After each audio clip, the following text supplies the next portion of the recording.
Hello guys, कैसे हैं आप सब। देखिए दोस्तों, लॉकडाउन का पीरियड है, अब तो अनलॉक वैसे हो चुका है, लेकिन गवर्नमेंट ने वैकेंसी अभी नोटिफिकेशन आने वाला है अपना केवीएस का, ये आप सबको पता भी लग गया होगा।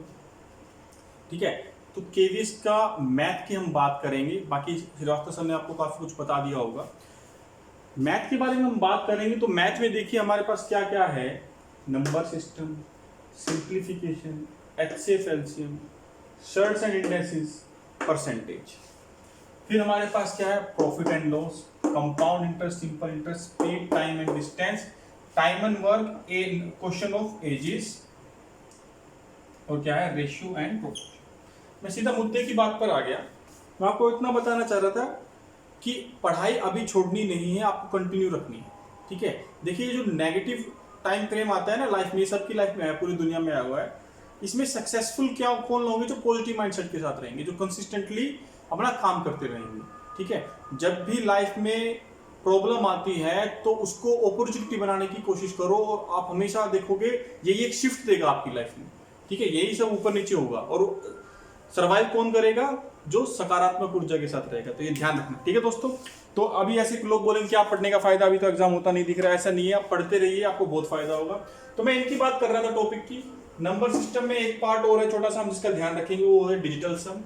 मैं आपको अलग से पढ़ाऊंगा। और भी यहाँ पे यूनिट डिजिट वगैरह है, वो भी बहुत आती है। यूनिट डिजिट के ऊपर बेस्ड क्वेश्चन होता है। ठीक है, वो भी बताऊंगा मैं आपको। स्क्वायर क्यूब वगैरह के ऊपर क्वेश्चन आता है, स्क्वायर रूट, क्यूब रूट वगैरह। सिंप्लीफिकेशन के बहुत ट्रिक के बहुत सारे क्वेश्चन होते हैं। एचसीएफ एलसीएम भी है। सर्ट एंड इंडेक्स के ऊपर बहुत क्वेश्चन आते हैं। परसेंटेज के ऊपर क्वेश्चन आता है। प्रॉफिट लॉस है, ये है compound interest and simple interest. फिर है speed, time and distance, time and work, ages and ratio and proportion. उसके अलावा एडवांस मैथ में अब क्या हुआ है, केवीएस में लास्ट टाइम भी हुआ था, एक क्वाड्रेटिक इक्वेशन के ऊपर क्वेश्चन बहुत आए थे। बहुत में एक क्वेश्चन आया था, मैं लिख रहा हूं, इसको रब करके लिख देता हूं क्योंकि पूरा लिखा नहीं जा रहा था। थोड़ा एडवांस पार्ट में मैं आपको बता देता हूं। एडवांस मैथ में जो आ रहा है वो बड़ा इंपॉर्टेंट है। एडवांस मैथ में क्या क्या आ रहा है भैया, आपका आएगा ज्योमेट्री, फिर आपका आ रहा है आपका मेंसुरेशन और अलजेब्रा।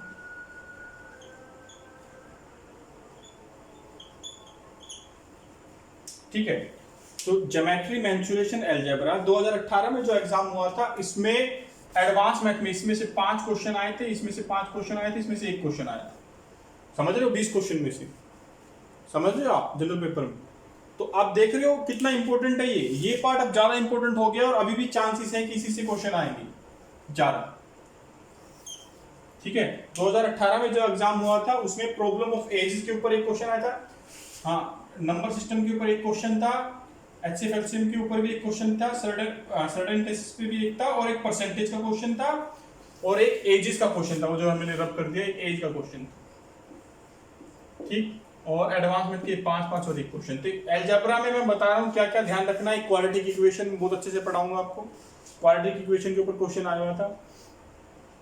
मेंसुरेशन के ऊपर किस टाइप का क्वेश्चन, पहले ज्योमेट्री के अंदर बता रहा हूँ, ज्योमेट्री के ऊपर क्वेश्चन आएगा सर्कल के ऊपर, ज्यादातर क्वेश्चन सर्कल के ऊपर थे, और आपके ट्रायंगल के ऊपर थे।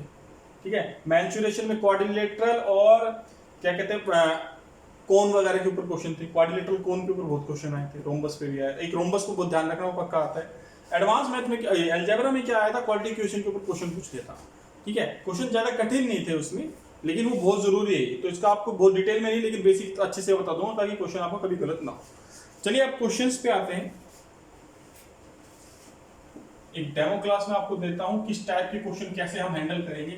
देखिए, किसी भी एंट्रेंस को क्लियर करने के लिए, ठीक है बच्चों, किसी भी एंट्रेंस को क्लियर करने के लिए आपको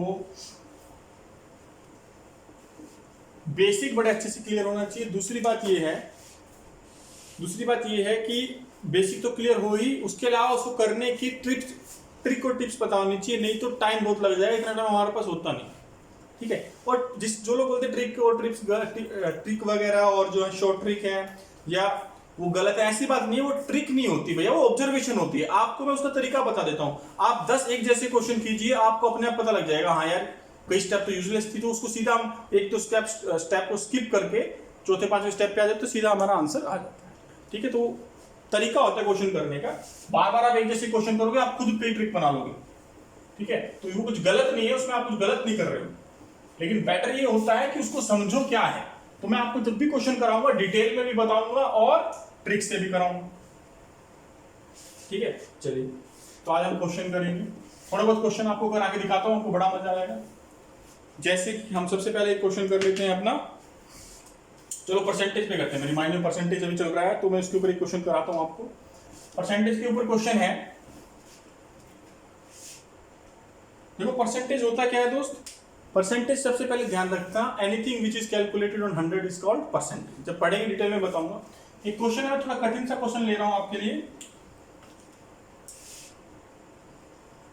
क्वेश्चन कह रहा है कि हाँ, a student score 20% marks and failed by 5 marks। ठीक, एक स्टूडेंट के 20% मार्क्स आए और वो 5 नंबर से फेल हो गया। Other student scored 30% marks and failed by got 30% marks and got 20 marks more than passing marks।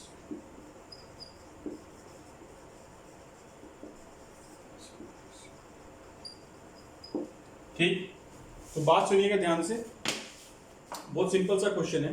Question ये है, मैं इसके ऑप्शन में लिख देता हूं आपके लिए। ऑप्शन है, वो पूछ रहा है find the passing percentage. Passing percentage पूछी गई, पास होने के लिए कितने परसेंट मार्क्स चाहिए। तो मैं ऑप्शन आपके लिए लिख रहा हूं, देखना ऑप्शन से कितने प्यार से क्वेश्चन कराऊंगा। ऑप्शन है 20%, 22%, 23% और 32%। ठीक है दोस्तों, ये मेरे बनाए ऑप्शन नहीं है ना, मेरा बनाया क्वेश्चन है, एग्जाम के अंदर आया क्वेश्चन है। ठीक है, चलिए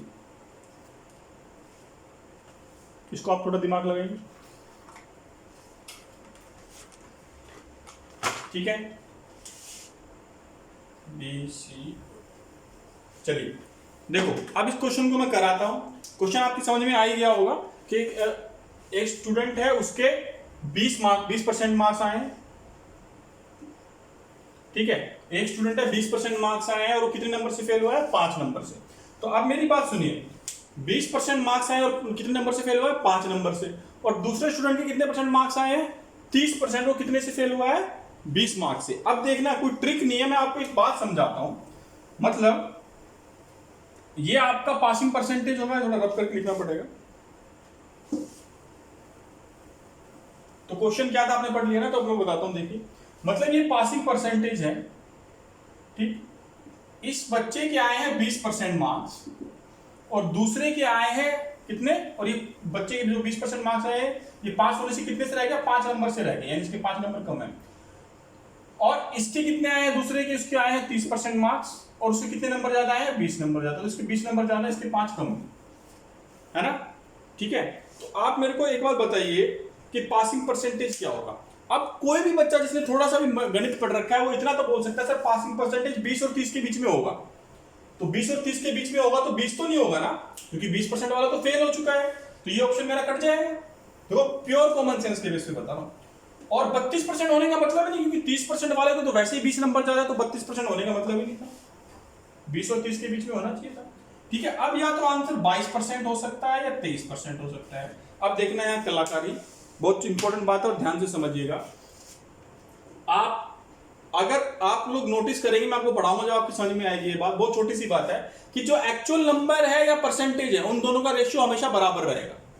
ठीक है, आपके जितने नंबर आए हैं उनको एक्चुअल नंबर लिख लीजिए। आपके 30-40% नंबर आए हैं तो उसके अकॉर्डिंग नंबर लिख लीजिए, और 60% है उसके अकॉर्डिंग नंबर लिख लीजिए। उनका रेशियो निकालेंगे, परसेंटेज का और एक्चुअल नंबर का रेशियो हमेशा बराबर होता है। तो यहाँ पे कोई ऐसी परसेंटेज लिखनी है, तो यहाँ पे कोई ऐसा नंबर लिखना है जो इनको किस अनुपात में बांट रहा है, 1:4 में। तो यहाँ पे परसेंटेज भी ऐसी लिखी जाएगी जो इनको किस अनुपात में बांटे, 1:4 में। तो अब देखो, अगर आप यहाँ 23% लिखोगे दोस्त, तो अगर आपने 23% लिखा, सुनिए ध्यान से। तो अगर आपने यहाँ 23% मार्क्स लिखे तो यहाँ इसको कितना डिफरेंस दे रहा है 3 का, यहाँ कितने का डिफरेंस दे रहा है 7 का।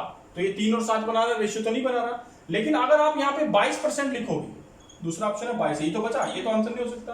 22% लिखोगे तो 22 और 20 के बीच में कितना डिफरेंस होता है 2 का, और 22 और 30 के बीच में डिफरेंस कितने का होता है 8 का। इनका रेशियो कितना आएगा 1:4। सिंपल सा एक कॉन्सेप्ट था परसेंटेज का। देखिए अब थोड़े क्वेश्चन का लेवल बढ़ रहा है, मैं आपको बेसिक और इजी वाले तरीके बताऊं शो ऑफ करने के लिए, इससे कोई मतलब नहीं बनता। ये क्वेश्चन सीधा मैंने ऑप्शन से कराया है। क्वेश्चन क्या कह रहा था कि पासिंग परसेंटेज बताइए, तो सीधा मैंने देखा भी एक्चुअल नंबर का और परसेंटेज का रेशियो सेम होना चाहिए, बराबर रेशियो होना चाहिए। तो कितना आया 1:4, किससे आ रहा है 22% से, खत्म। इतनी सी बात। आया भी ये समझ में? बहुत इंपॉर्टेंट क्वेश्चन है, बहुत अच्छा क्वेश्चन है। जिसको फील नहीं आई हो टेंशन मत लेना, उसके इसको एक और तरीके से करा के दिखा देता हूं मैं, ताकि आपको बात अच्छे से समझ में आ जाए। देखिए इन दोनों का डिफरेंस कितने का था भैया, इन दोनों का डिफरेंस है, देखो नंबर, इन दोनों का डिफरेंस कितने का है 10% का, और एक्चुअल नंबर का डिफरेंस कितने का हो जाएगा, देखो 5 इधर इसके कम है 20 इधर ज्यादा, तो इन दोनों के बीच में डिफरेंस होगा 25 का।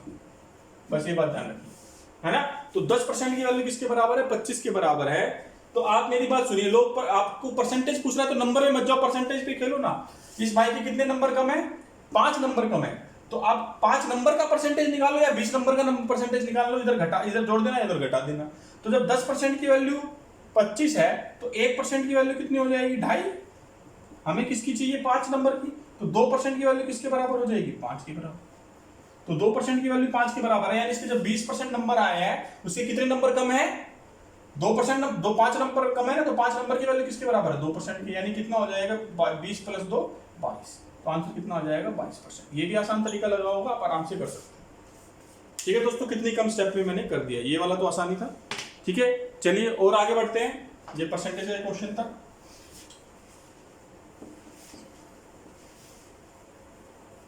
देखिए आपको एक बड़ा अच्छा क्वेश्चन कराता हूं, परसेंटेज पाइए, फिर स्टैटिस्टिक्स का क्वेश्चन कराता हूं।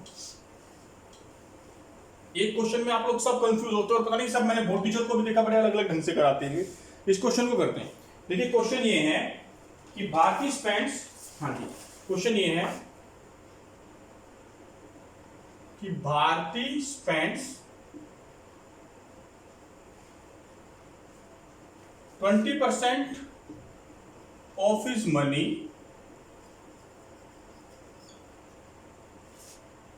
to buy goods, ठीक है, and 15% of the remaining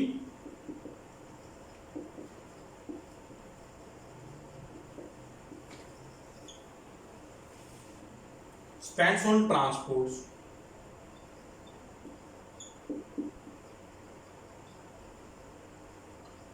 ठीक, if she had 360 rupees, if she had rupees 1360, now अभी मतलब उसके पास बचे कितने हैं, she is left with 1360, is now find, हाँ find the initial money, find initially how much money she है। देखिए बहुत अच्छा क्वेश्चन है, मैं आपको देखो थोड़े बड़े और अच्छे क्वेश्चन करा रहा हूं, छोटे छोटे क्वेश्चन मैं आपको करा दूं शो ऑफ करने के लिए, इसको मतलब नहीं पता मुझे। आप ये क्वेश्चन देखो ना, ज्यादातर फंसते हैं बच्चे इस क्वेश्चन में। अब देखिए क्वेश्चन क्या था, दोबारा पढ़ो, बहुत आसान क्वेश्चन है।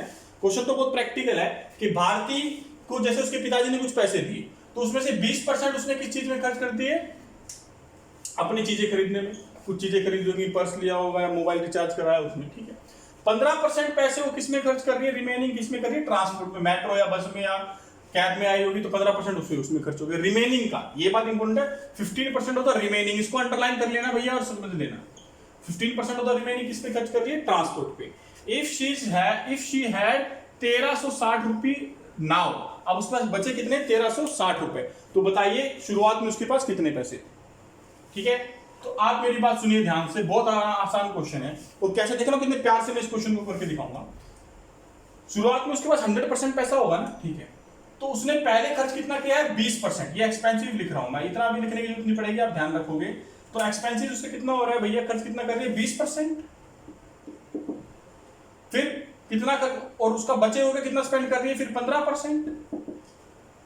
है ना। और ये जो उसके बाद कितने बच रहे हैं 1360 रुपए, यानी जो बचे हुए हैं वो नहीं तो स्पेंड वाले हैं। ठीक है, तो आप मेरी बात सुनिए, हाँ तो 20% स्पेंड कर रही है तो बचा कितने रही है 80%, और जब 15% स्पेंड कर रही है तो बचा कितने रही है 85%।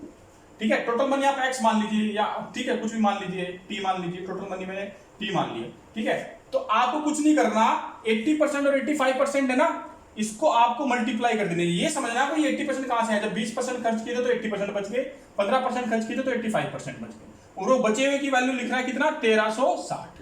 खत्म क्वेश्चन। अब देखो कितने प्यार से क्वेश्चन हो जाएगा। टी इंटू 80% का मतलब क्या होता है 4/5, ये तो पता ही होगा। 85% का मतलब आप 85/100 ही लिख लो, कोई बात नहीं। ये किसके बराबर हो जाएगा 1360। ठीक है, ये किसके बराबर आएगा भैया 1360 के बराबर आ जाएगा। बस इसको सोल्व कर लीजिए, क्वेश्चन आपका हो जाएगा। देखो कितना आसानी से सोल्व हो जाएगा। अगर आपको 4 1 4 डिविजिबिलिटी टेस्ट पता होना चाहिए, आखिर की 2 डिजिट अगर 4 से डिवाइड हो तो आराम से 4 से हो जाएगा। बाकी 17 का पार्ट आता जब भी हो जाता, 4 3 जा 12 और 4 4 जा 16, 340 आ गया। ठीक है, 340 तो 17 से आराम से भाग होता, 85 20 17 पंजे 85 और 17 दूनी 34, तो ये 20 आ जाएगा। ठीक है, तो फिर कितना आ जाएगा 5 से ये 5 कट जाएगा, तो आपका ये कितना आ जाएगा टोटल मनी इसमें कितना हो जाएगा, उधर देखिए 20 गुना में 100, यानी कितने पैसे लेके गई थी वो शुरुआत में 2000। बच्चों का माइंड बोकअप रहता है इसमें कि कैसे हुआ क्वेश्चन, समझ में नहीं आता सर ये कैसे हुआ बताइए, कैसे हुआ बताइए, बिल्कुल समझ में नहीं आता बच्चों की कैसे हुआ। ये कितनी आराम से ये क्वेश्चन हो गया, बस ये लिख रहा था, पॉइंट टू बी नोटेड यहाँ था। ठीक है, समझने वाली कलाकारी यहाँ थी। तो 20% खर्च करते हैं तो बचेगा कितना 80%, 15% खर्च करते हैं तो बचेगा कितना 85%, और ये वर्ड रिमेनिंग उसी की वजह से हो रहा है मल्टीप्लाई। ठीक है, इसके आपके माइंड में जो क्वेश्चन आ रहे हैं उसका जवाब मैं दूंगा जब आपको पढ़ाऊंगा। ठीक है, टेंशन मत लेना, बहुत आसान से क्वेश्चन हो जाएगा, और इंप्लीमेंट करके देखना, बड़ा मजा आएगा क्वेश्चन करने में। और वोटर वाले भी क्वेश्चन इसी से होते हैं कि भाई 4% वोट इनवैलिड हुई, उससे ये क्वेश्चन वो भी बड़े प्यार से होता है इससे। ठीक है, चलिए तो परसेंटेज का दूसरा क्वेश्चन भी हो गया आपके आराम से। अब मैं आपको थोड़े बहुत सर्ट एंड इंडेक्सेस का एक दो क्वेश्चन करा देता हूँ, ज्यादा बड़ी क्लास नहीं लेते। कंपाउंड इंटरेस्ट का, सिंपल इंटरेस्ट का आपको ऐसा तरीका बताऊंगा, क्वेश्चन देखते होंगे। रेशियो प्रोपोर्शन आपको इतने आसानी से बता दूंगा। देखो आपके पास बहुत बार क्वेश्चन आता होगा, ये एक रेशियो प्रोपोर्शन का आपको क्वेश्चन करके दिखाता हूँ, या एचसीएफ एलसीएम का क्वेश्चन करके दिखाता हूँ। मान लीजिए आपके पास क्वेश्चन आता है 12 और 16 का एचसीएफ निकालिए। ठीक है, तो एचसीएफ निकालने का बहुत आसान तरीका बताऊंगा। 12 और 16 का एचसीएफ कैसे निकलेगा भैया, बहुत आसान है। 12 और 16 का डिफरेंस कितने का होता है 4 का, 4 से ये भाग हो रहा है, 4 से ये भाग हो रहा है, बिल्कुल हो रहा है, तो एचसीएफ कितना आ जाएगा 4। खत्म, आया समझ में। 12 और 16 का एचसीएफ कितना होता है 4, डिफरेंस कितने का होता है 4, 4 से ये डिवाइड हो रहा है, हो रहा है, ये डिवाइड हो रहा है, तो एचसीएफ कितना आ जाएगा 4। ऐसे ही ठीक है, मान लीजिए आपके पास आ जाए 30 और 45 का एचसीएफ निकालिए, हाईएस्ट कॉमन फैक्टर। इन दोनों का डिफरेंस कितने का 15 का, 15 से ये भाग हो रहा है, बिल्कुल हो रहा है, 15 से ये भाग हो रहा है, बिल्कुल हो रहा है, 15 से ये भी भाग हो रहा है, ये भी भाग हो रहा है, तो एचसीएफ इनका कितना हो जाएगा 15। ठीक है, अगर ना हो रहा हो, जैसे मान लीजिए क्वेश्चन आ जाए आप 20 और 45 का एचसीएफ निकालिए, इन दोनों का डिफरेंस कितने का आएगा 25 से ना ये भाग हो रहा है ना ये भाग हो रहा है, तो एचसीएफ क्या होगा इसका, इसके फैक्टर 25 के फैक्टर क्या होते हैं 5 पंजे 25 होता है, 5 से ये भाग हो रहा है, 5 से ये भाग हो रहा है, तो एचसीएफ कितना हो जाएगा 5। अगर फैक्टर से ना भी हो रहा हो तो आखिर में क्या करेंगे, मान लीजिए 17 और 21 का एचसीएफ निकालना है, इन दोनों का डिफरेंस कितने का 4 का, 4 से ना ये भाग हो रहा है ना ये भाग हो रहा है, तो प्राइम नंबर है, तो 4 से भाग नहीं हो तो 4 के फैक्टर से देखेंगे 2 से हो रहा है, 2 दूनी 4 होता है जब भी नहीं हो रहा, तो उसका फैक्टर क्या हो जाएगा, 2 के फैक्टर क्या होता है 1 और 2 तो होता है, तो 1 से भाग करके देखेंगे तो 1 से तो हो जाएगा, तो एचसीएफ कितना आ जाएगा 1। ठीक है, आया भैया समझ में, ऐसे क्वेश्चन हो जाते हैं बड़े प्यार से। ठीक है, और मैं क्वेश्चन आपको बताता हूँ।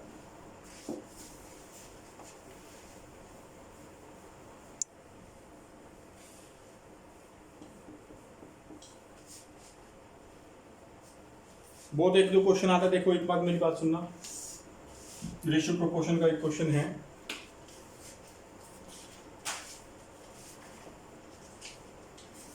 ऑप्शन से और देखते ही क्वेश्चन कैसे होते हैं वो मैं बताऊंगा आपको।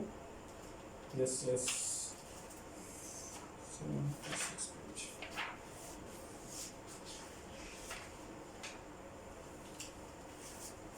हाँ देखना है कितना बड़ा क्वेश्चन है भैया। आप देखिए क्वेश्चन दिया गया है कि A रेशियो B दिया गया है आपको 3:4 और B रेशियो C दिया गया है आपको 7:9। तो आपको पता लगाना है फाइंड A/B/C, तो ये पता लगाना है। ठीक है, अब देखना मैं ऑप्शन से कैसे कराऊंगा। ऑप्शन लिखा हुआ है भैया आपके पास 30, 35, 22। दूसरा ऑप्शन दिया गया है 21, 28 और 36। तीसरा ऑप्शन दिया गया है दोस्त 10 और 10, 21 और 17। और लास्ट ऑप्शन दिया गया भैया 18, 11 और 16। अब देखना भैया, एक बात ध्यान रखना हमेशा, है ना, हमें टाइम बचाना। तो आपको पढ़ने भी बहुत सारे सब्जेक्ट है ना, एक तो सब्जेक्ट में 2 भी नहीं पढ़ते, 3 भी नहीं पढ़ते, 4 भी पढ़ते, कैसा सब्जेक्ट है, पेडागोजी वगैरह भी होता है, फिर अपना सब्जेक्ट भी होता है, कंप्यूटर, मैथ भी है, रीजनिंग, काफी पढ़ना होता है आपको। टाइम के अंदर मिनिमम एनर्जी के अंदर क्वेश्चन सोल्व करना आना चाहिए। एक बहुत बेसिक और इंपॉर्टेंट बात, कोई ट्रिक नहीं है, कॉमन सेंस है। अगर ए और बी का रेशियो 3/4 है तो ए बी सी डी बाद में कितना ही जोड़ लो, उसमें आगे बाद में कितने रेशियो बनते जाए, बी सी सी डी कुछ भी हो जाए, ए और बी का रेशियो 3/4 ही रहेगा। अब 3/4 होने का मतलब वो 6/8 भी हो सकता है, 6/8 का मतलब भी तो वही होता है।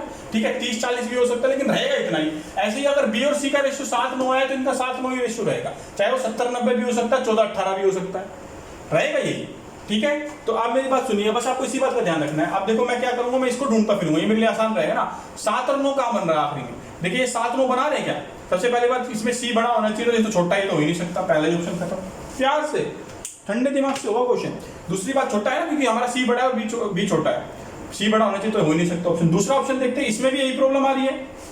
ठीक है, इसमें भी आप देख सकते हो भैया कि भैया और कुछ चेक करने की बजाय पहली नजर में आप देख सकते हैं कि अपना सी बड़ा होना चाहिए, या तो सी छोटा है, बी बड़ा है, ये भी नहीं हो सकता, दोनों ऑप्शन में। अब आ जाते हैं, देखो यहाँ छोटा बड़ा तो है, लेकिन यहाँ पे 7 और 9 रेशियो बनाना चाहिए, ये नहीं बन रहा, 11 और 14। ठीक है, बी सी देख लिया मैंने, यहाँ बन रहा है, देखो बड़ा छोटा भी है। अगर आप 28 और 36 का रेशियो निकालोगे, 28 और 36 का अगर काटोगे तो इस 4 से कट जाएगा, 4 7 28 और 4 नहीं 36, आराम से आंसर हो गया, कुछ भी करने की जरूरत नहीं। आया भाई समझ में। और उसके बाद सी डी भी होता जब भी मैं ये करता, समझ में आया सबकी, आसान सी बात थी, आराम से ये क्वेश्चन भी हो जाएगा। ठीक है दोस्तों, चलिए बहुत सारे ट्रिक एंड ट्रिक्स है मेरे पास ऑप्शन से करने के। और आपको एक लास्ट ज्योमेट्री का एक छोटा सा बता देता हूं, मेंसुरेशन का। डिविजिबिलिटी टेस्ट पता है तो मेंसुरेशन आराम से हो जाएगा। देखिए मान लीजिए आपके पास आया है कि हाँ वॉल्यूम वगैरह पूछेगा, तो दुनिया में किसी भी चीज की वॉल्यूम होती है ना, वॉल्यूम का एक ही फॉर्मूला होता है, area of base into height. ठीक है, आपको एक छोटा सा रिलेशन बता के जाता हूं, ये तो बताइए, उसके अलावा मैं एक रिलेशन बता के जाता हूं। देखना, ये कौन होगा, ठीक, ये कौन है। फिर उसके बाद एक बना रहा हूं हेमिस्फीयर, ड्राइंग मेरी थोड़ी अच्छी नहीं है, हेमिस्फीयर कोई नहीं। फिर मैं एक बना रहा हूं आपका, हाँ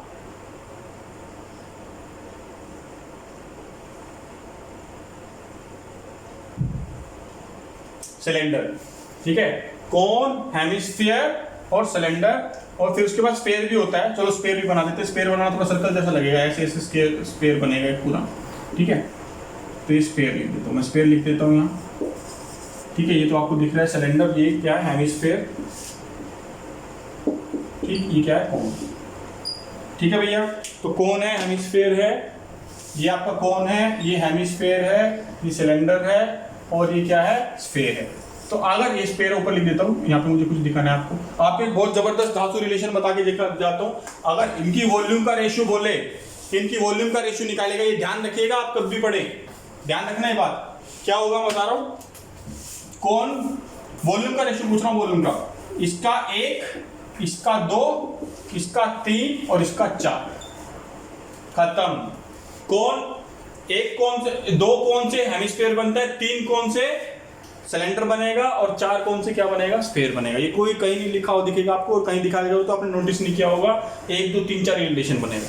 ठीक है, और ये आपको इतना आसान करेगा ना आपके क्वेश्चन को, आप हैरान रह जाओगे, छोटी सी बात।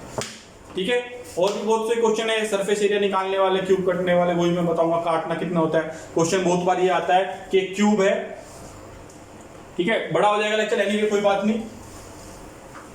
एक क्यूब है, उसको छोटे क्यूब बना रहे हैं, तो वो क्या होगा देखिए, क्वेश्चन ये आएगा, there is a cube of side there is a cube of side 15 centimetre, ठीक है, it is been melted to form a smaller cube of 5 side 5 centimetre, ठीक है, या 3 सेंटीमीटर कर लेते हैं, ठीक है। एक क्यूब है जिसकी साइड कितनी है 15 सेंटीमीटर है, उसको मोल्ड करके यानी पिघला करके हमने छोटे छोटे क्यूब बनाए 3 सेंटीमीटर वाले। तो बताइए कितने क्यूब बनेंगे। तो बहुत आसान तरीका बता रहा हूं, क्योंकि पिघलाओगे तो टोटल वॉल्यूम बराबर रहेगा ना भाई। इतना बड़ा केक है, उसके छोटे छोटे टुकड़े कर दिया आपने, तो वजन तो दोनों का बराबर रहेगा, वॉल्यूम सबकी बराबर रहेगी। पिघला के उतना लोहा तो उतना ही है ना उसमें, तो इन दोनों की वॉल्यूम बराबर होगी, छोटे छोटे बहुत सारे टुकड़े बन जाएंगे। तो छोटे छोटे टुकड़े उनको n लिख देता हूं, उसका आ जाएगा ये 15/3। वॉल्यूम कितना होता है क्यूब का, क्यूब भी होता है, तो ये कट जाएगा, तो कितना आएगा 3 5 से 15। तो आंसर कितना आ जाएगा, कितने क्यूब बनेंगे पता है कितने, 125। 100 छोटे छोटे 125 क्यूब बन जाएंगे। समझ में आया क्या समझ में। तो बहुत अच्छे से मैं आपको सारी बातें बता पाया। क्वाड्रेटिक इक्वेशन का भी टेंशन मत लेना, बहुत आसान तरीका बताऊंगा क्वाड्रेटिक इक्वेशन क्या होती है, ठीक, कैसे ओरिजिन हुआ, क्वाड्रेटिक इक्वेशन कैसे बनी, सब कुछ बताऊंगा उसके बारे में। उसका भी बहुत इंपॉर्टेंट है क्वाड्रेटिक इक्वेशन, आप लोगों को बड़े अच्छे से पढ़ाऊंगा, ठीक है। अलजेब्रा में बहुत अच्छे तरीके बताऊंगा, अलजेब्रा के भी बहुत अच्छे क्वेश्चन हैं। याद समझिए भैया, ये आपके मैंने थोड़ी बहुत अपना ज्योमेट्री टच कर दी। एक और क्वेश्चन देख लेते हैं, जैसे अलजेब्रा में एक क्वेश्चन आता है ना कि x + 1/x की वैल्यू कितनी है, 5 है। तो बताइए x की पावर 2, हाँ ऐसा कर लेते हैं, चलो कभी छोटा क्वेश्चन, x + 1/x की वैल्यू 2 है, तो बताइए x की पावर 31 + 1/x की पावर 32 की वैल्यू क्या होगी, ठीक है। तो आप बात ध्यान से सुनिएगा भैया, x + 1/x की वैल्यू 2 है, ऐसे क्वेश्चन आएंगे आपके, और भी बहुत इसके अलजेब्रा के तो आपको बहुत इंटरेस्टिंग तरीके बताऊंगा जो क्वेश्चन किस टाइप के आने हैं। क्वेश्चन बाहर जितना मैं पढ़ाऊंगा उससे बाहर से क्वेश्चन नहीं आने दूंगा। x + 1/x की वैल्यू अगर 2 है, तो ये गणित में एक ही कंडीशन हो सकती है, नंबर और उसका रिवर्स का जोड़ अगर 2 आ रहा है तो यहाँ पे 1 ही होगा और यहाँ पे 1 ही होगा, मतलब x की वैल्यू 1 ही होगी, जब ही हो सकता है।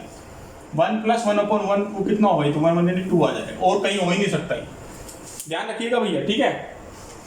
1 + 1/1 तभी हो सकता है 2, और कहीं पॉसिबल ही नहीं, ठीक है।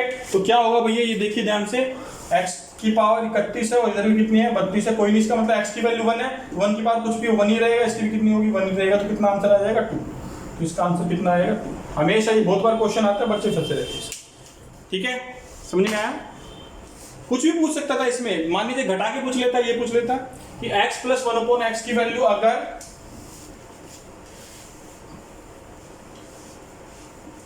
देखना इस पे कैसे क्वेश्चन बोला आएगा, x + 1/x की वैल्यू अगर 2 है, तो बताइए x की पावर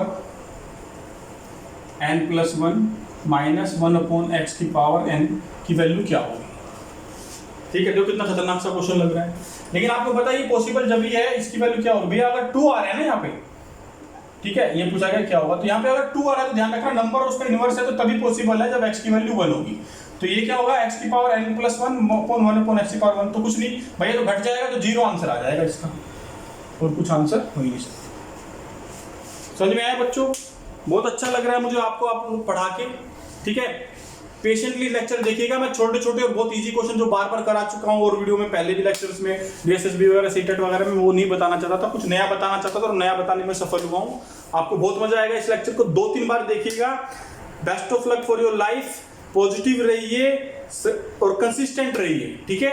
एक्सरसाइज जरूर कीजिए, अच्छा खाना खाइए, एक्सरसाइज जरूर कीजिएगा। अगर डिप्रेशन से या स्ट्रेस से निकलना सबसे बढ़िया तरीका है, आप एक्सरसाइज करो, पॉजिटिव थॉट सुनो, मोटिवेशनल स्पीच सुनो, नेट वगैरह बहुत कुछ पढ़ा हो उसको देखिए, पूरे दिन नेट पे मत वेस्ट कीजिए, ये भी सुनिए, कोई बुक पकड़ लीजिए, कोई नॉवल पकड़ लीजिए, और अपनी तैयारी करते रहिए अपने माइंड को डाइवर्ट करने के लिए, ठीक है। अपने फ्यूचर की ज्यादा टेंशन मत लीजिए, सब कुछ बेहतर हो जाएगा। ये कोविड वगैरह की दवाई भी बन चुकी है, लगभग सब बता रहे हैं, ठीक है, और सब कुछ जल्दी सोल्यूशन हो जाएगा। तो आप जो चीज आपके कंट्रोल में नहीं उसके बारे में ज्यादा क्या सोचना भैया, ठीक है। राम का नाम लो, ऊपर भगवान से सब कुछ ठीक हो जाएगा, ठीक है। अपने सबकॉन्शियस माइंड की ताकत का इस्तेमाल कीजिए, अपने आप को सकारात्मक ऊर्जा के अंदर उलझा के रखिए, ठीक है। Best of luck for your bye, best of luck for your life, ठीक है। नमस्कार।